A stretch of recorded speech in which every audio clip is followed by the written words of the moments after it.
Have you ever seen or heard something that you couldn't believe, as if it was magic? Maybe you've tried to learn some card tricks or other illusions to impress your family and friends. With enough practice and a convincing performance, anything is possible. Our story begins in 1874 in Budapest, Hungary, when Harry Houdini was born. He had 6 brothers and sisters, and his real name was Eric Weitz. Eric's family moved to the United States in 1878 and eventually settled in Wisconsin. The Houdinis were Jewish, and their father was the rabbi for the local congregation. When his father lost his job, the family moved to Milwaukee and eventually ended up in New York City. As a child, Eric took several jobs to help his family, and first showed off his skills as a trapeze artist when he was only 9 years old. A trapeze artist hangs from a rope and does tricks in the air.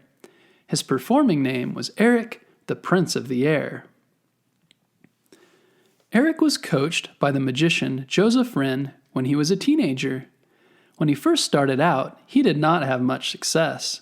He first performed in dime museums and sideshows, sometimes also performing as the wild man at the circus. In the beginning, he focused his show on card tricks, and he even called himself the King of Cards for a short time. However, the other professional magicians noted that Houdini lacked the grace and finesse, or style, to be a magician who was excellent at card tricks. Because of this, Houdini would start to experiment on escape acts. An example of an escape act is when Houdini would put handcuffs on himself and then escape them before a timer ran out. When Eric became a professional magician, he started calling himself Harry Houdini, naming himself after the French magician Jean-Eugène Robert Houdin. Although he claimed he took the name Harry as a tribute to another magician, the American magician Harry Keller, it's widely believed that it came from the nickname Airy, which is what Eric's family called him. In 1894, Houdini was performing with his brother Theodore, also known as Dash, at Coney Island. Their act was called The Brothers Houdini. While there, Eric met and courted a fellow performer named Wilhelmina Beatrice Bess Ronner. Eventually they married, and Bess replaced Theodore in the act, which changed its name to the Houdinis. Bess became Houdini's stage assistant for the rest of his life. 5 years later, Houdini met a stage manager named Martin Beck in Minnesota. Beck was impressed by Houdini's handcuff act and encouraged him to keep concentrating on his escape acts. Beck also asked Houdini to perform at the Orpheum Vaudeville Circuit, which was a chain of movies and theaters where performers could take the stage with their act and perform in front of large audiences.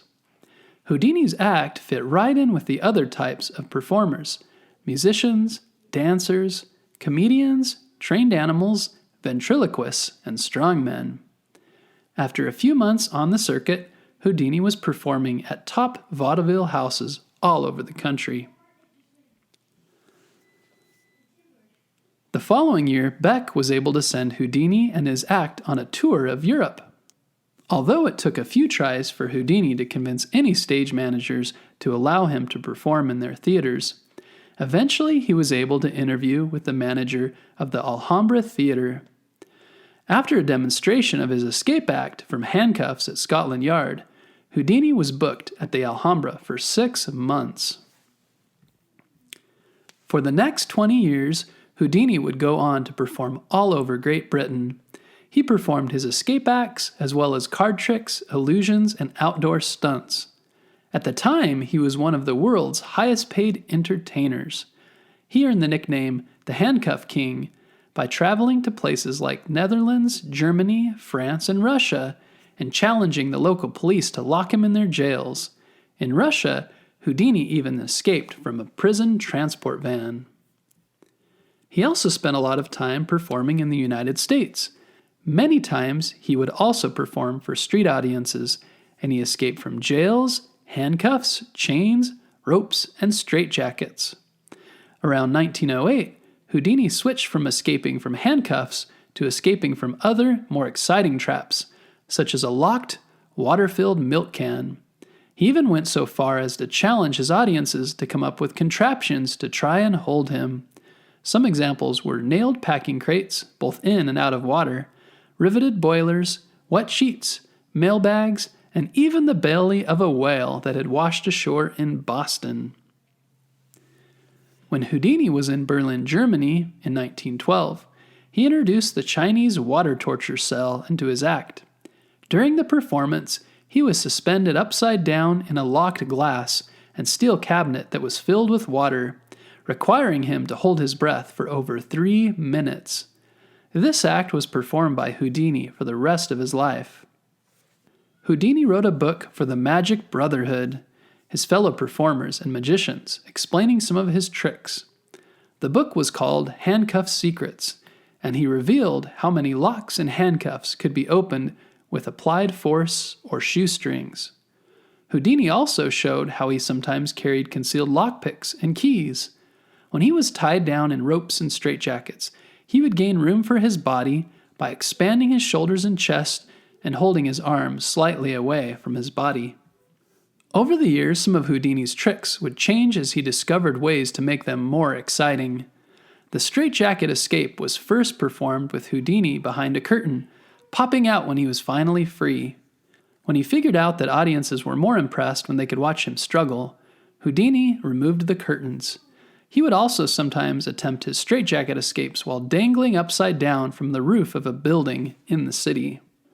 While Harry was known for his escape acts and performances, he also performed other tricks. One of his most famous non-escape stage illusions was performed in New York when he vanished a full-grown elephant from the stage. Houdini worked very hard to help other magicians. He served as the president of the Society of American Magicians for 9 years. His goal was to create a large, unified network of magicians across the country. While on tours, he would meet with local magicians, give speeches, and throw banquets to convince them to join his society. If a local club of magicians didn't exist, he would gather them together, introduce them to each other, and encourage them to form a club. He created the richest and longest surviving organization of musicians in the world. At this time, it is made up of almost 6,000 members in nearly 300 assemblies around the world. Houdini would film his outdoor escapes, which led him to acting and a film career. While he did start a film company, it was not successful. Some of the titles of the film that he acted in were The Grim Game, The Mastery Mystery, Terror Island, and The Man from Beyond. Harry Houdini died from a ruptured appendix. It's believed that while he was suffering from an appendicitis, a punch he received to his stomach made the illness worse. He continued performing until his pain and the poor condition of his health forced him to be hospitalized. He passed away in 1926 in Detroit, Michigan. Harry started from very simple beginnings, but with lots of imagination, practice, and determination, he became a world-class entertainer. He spent many hours perfecting his skills and strengthening his body so he could perform the tasks. Like Harry, you can find something you want to improve at and stick with it until you become better at it. Physical exercise is also very good for your body. Have you ever seen a magician or a magic trick before? Learning how to entertain others with magic can be fun. Recently, my daughter became interested in card tricks. We found a deck of cards and watched a few videos about how to do some basic tricks. When you find the time, you should try it too. It's a fun skill to develop, and lots of fun to entertain your friends and family. We hope you enjoyed this episode about Harry Houdini. Be sure to tune in next Monday for a new episode.